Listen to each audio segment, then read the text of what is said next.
चलिए बच्चों देखिए क्वेश्चन स्टार्ट करते हैं। क्वेश्चन नंबर 23, 23वां क्वेश्चन है। बहुत प्यारा क्वेश्चन है, देखो इसको पढ़ते हैं जरा और सॉल्यूशन करते हैं। Find the ratio in which the y axis divide the line segment joining the point this and this. मतलब एक लाइन सेगमेंट है जो हमारा 5, -6 और -1, -4 इन दोनों को मिला के हमारा एक लाइन सेगमेंट बन रहा है। ये पॉइंट हमारे मान लेते हैं हम ए और बी हैं।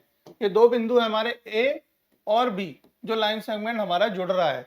अब ये कह रहा है कि क्वेश्चन कि इसको इन दोनों बिंदुओं को हमारा वाई एक्सिस काट रहा है।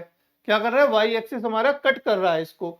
अगर हम देखें थोड़ा सा इसको रिप्रेजेंट करके देखते हैं थोड़ा सा ग्राफ के ऊपर, ठीक है, तो हमें सिचुएशन समझ में आए। इसलिए आप नहीं करेंगे ऐसा, ठीक है, मैं बस समझने की कोशिश करते हैं। क्वेश्चन अगर प्रैक्टिकली चीजें देख ली जाती है ना तो फिर बहुत आसानी से समझ आती हैं। ठीक है, देखो क्वेश्चन क्या है, मैं अभी इसको हटा दूंगा, डिलीट कर दूंगा, बस रफली देख लेते हैं। 5, -6 मतलब एक बिंदु आ गया ये हमारा -6 और एक है हमारा -1, -4, -1 और -1, -4 यानी कि ये बिंदु आया, ये वाला नहीं, -1, -4।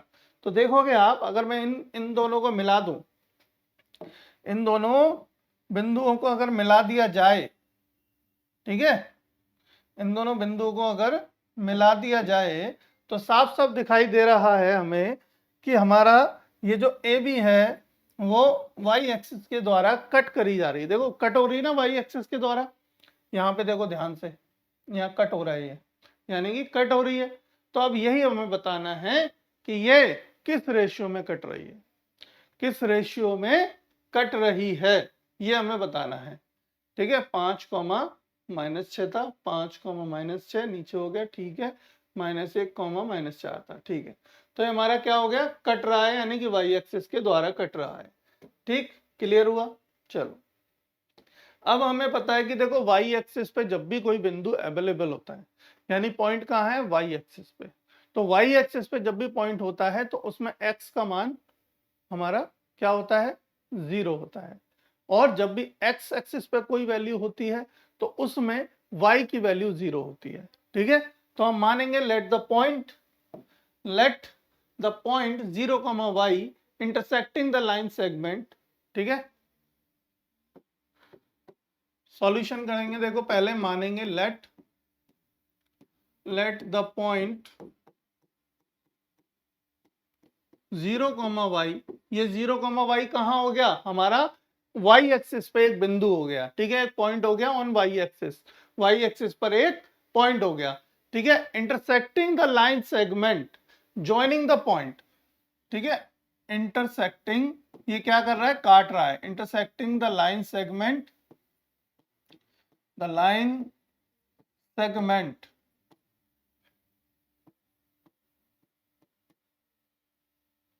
joining the point A 5, -6 और B एंड B हमारा क्या है, -1, -4। ठीक है, इन द रेशियो m/n। ठीक है, किसमें, in the ratio m/n, in the ratio m/n, मतलब m/n में वो काट रहा है, हमने ये के मान लिया। ठीक है, m/n में हमारा कट हो रहा है। ठीक है, ये बिंदु जो है 0, वो इंटरसेक्ट कर रहा है इस लाइन सेगमेंट को। ठीक है, पॉइंट किस पे, ए और बी को, जो लाइन ए बी को जोड़ के लाइन बन रही है, ठीक है, उसको रेशियो में, किस रेशियो में, m/n के रूप में काट रहा है, m/n के रूप में विभाजित कर रहा है। ठीक है, अब हमें मालूम है सेक्शन फॉर्मूला, देखो। ठीक है, सेक्शन फॉर्मूला क्या होता है, सेक्शन फॉर्मूला हमने x के लिए बताया था, क्या, देखो m+n बटे में m+n। ठीक है, ये x क्या होगा, x2 x1 है ना। y के लिए क्या बताया था, y के लिए हमने बताया था m+n, सेम रहता है फॉर्मूला, है ना, m+n बटे m प्लस n और y2 y1 y2 y1, यही फॉर्मूला बताया था। अब देखो यहाँ पे आगे क्वेश्चन बढ़ते हैं जरा। Also find the point of intersection, मतलब जहां इंटरसेक्ट हो रहा है उसके भी निर्देशांक बताइए। उस बिंदु के भी निर्देशांक हमें ज्ञात करने हैं जहां पे इंटरसेक्ट हो रहा है। तो इंटरसेक्ट होने के लिए देखो, एक तो साफ साफ दिखा रहा है, एक बिंदु तो जीरो है क्योंकि वाई एक्सिस पर है, तो वो तो जीरो ही होगा। दूसरा मतलब कि दूसरा वाई के निर्देशांक निकालना है, बेसिकली वाई का कोऑर्डिनेट निकालना है कि वाई बिंदु कहाँ है। ठीक है, वाई पे मतलब वाई एक्सिस पर कहाँ पे कट हो रहा है, तो वो हमें वैल्यू पता होनी चाहिए, वो वैल्यू ज्ञात करनी है। तो वो भी ज्ञात कर लेंगे, कोई समस्या नहीं है। चलो कैसे करेंगे अब देखो जरा। पहले तो m और n निकालेंगे। m n तो हमारा इनसे इससे ही निकल आएगा, है ना, इसी से हमारा निकल जाएगा। तो इससे सॉल्यूशन स्टार्ट करते हैं। बराबर, देखो अब हमारे पास यहाँ पे हम बात करते हैं किसकी, पॉइंट। ये तो हमारे पॉइंट देखो x और y क्या हो गए मेरे, x y हो गए, ये x है और ये y है, ध्यान रखना। ये मेरा x1 y1, ये मेरा x2 और y2। ठीक है, तो x की वैल्यू है 0। ठीक है, इसकी वैल्यू क्या है, 0 है। बराबर m मुझे चाहिए, m अनुपात n निकालना है तो m n चाहिए। ठीक है, m अनुपात चाहिए, तो x2 की वैल्यू कितनी है बेटा, x2 की वैल्यू -1 है, माइनस का 1। देखो फॉर्मूला वही लेके चलेंगे जो मैं पहले से लेके चल रहा हूँ, जो सेक्शन फॉर्मूला मैंने बताया है उसी को लेके चलेंगे, उसी से सारे सेक्शन फॉर्मूले के क्वेश्चन हमारे सॉल्व हो जाएंगे। देखो ठीक है, plus n as it is x1 कितना है बेटा, 5 है, गुणा में 5। ठीक है, बटे में m plus n as it is, हो गया।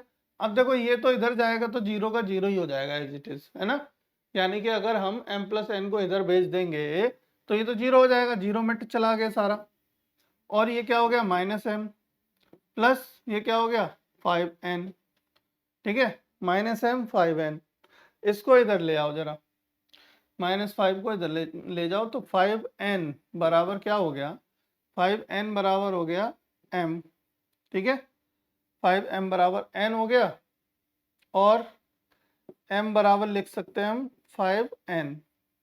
n को इधर ले आओ, n को इधर ले आओ, तो m अपॉन n बराबर क्या हो गया 5 अपॉन, देखोगे नीचे तो 1 लगा सकते हैं, 1 होता नहीं है, तो यानी कहने का तात्पर्य क्या हुआ कि m अनुपात n क्या निकल आया, m अनुपात n निकल के आया हमारा 5:1, यानी 5:1।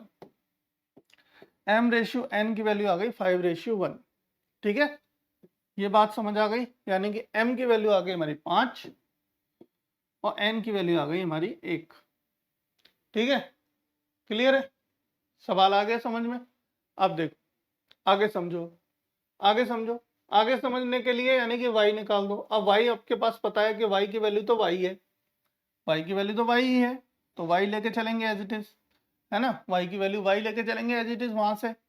अब देखो m आपको निकल गया है, m आपके पास आ चुका है, m की वैल्यू हो गई 5 गुना y2 की वैल्यू कितनी है यहाँ पे -4। ठीक है, प्लस n की वैल्यू कितनी आई बेटा 1 इंटू y1 की वैल्यू कितनी है -6 बटे में नीचे 5 प्लस 1। ठीक है, बराबर ये कितना हो गया 5 चौक 20 हो गया माइनस का, ये भी माइनस के हो जाएंगे 6, नीचे हो गए, नीचे कितने हो गए, नीचे भी हो गए 6। ठीक है, ये कितने हो गए ऊपर 26, माइनस का 26 अपॉन 6। अब 3 से देखो, 6 से नहीं 3 से कटेंगे, या 2 से काटते हैं, 2 से ही कटेगा, उससे नहीं, 2 तिया 6 और 13 दूनी 26, यानी कि 13 बार कट गया। तो कितना आया, ये निकल के आया हमारा y का जो कोऑर्डिनेट आया वो निकल के वो आया 13/3, माइनस का, वो भी माइनस का 13/3।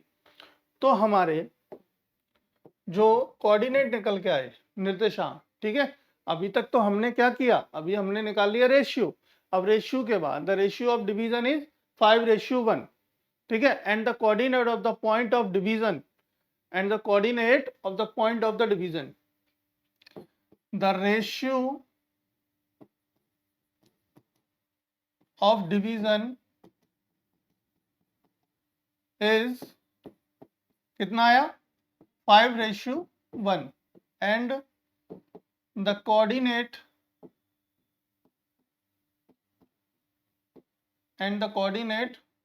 of the division